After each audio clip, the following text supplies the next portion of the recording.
রাজনীতির ব্যস্ততা, কর্মসূচির চাপ সবকিছুর মাঝেও কিছু মুহূর্ত থাকে আত্মার টানে ফিরে যাওয়ার। ঠিক তেমনই এক মুহূর্তে নিজের উদ্যোগে শুরু করা একটি মসজিদে জুম্মার নামাজ আদায় করলেন বিএনপির চেয়ারম্যান তারেক রহমান।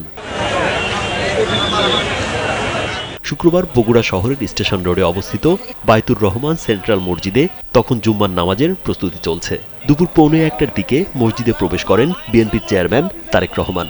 নিজের উদ্যোগে যাত্রা শুরু করা এই মসজিদেই তিনি আদায় করেন জুম্মার নামাজ।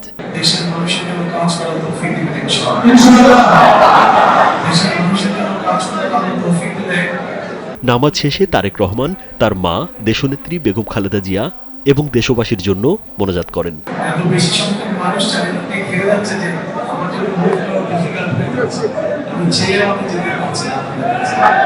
এ সময় তারেক রহমান জানান, এই মসজিদের কাজ তিনি নিজেই শুরু করেছিলেন, কিন্তু নানা প্রতিকূলতা আর দেশের বাইরে থাকার কারণে কাজটি শেষ করা সম্ভব হয়নি। আগামীতে এই মসজিদের বাকি কাজ শেষ করে একটি আধুনিক মসজিদ গড়ে তোলার আশ্বাস দেন তিনি।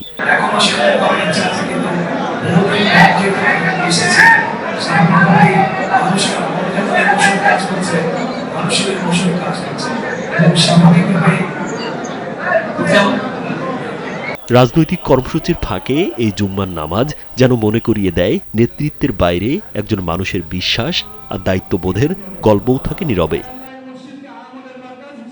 রাজীব বিশ্বাস, কালবেলা।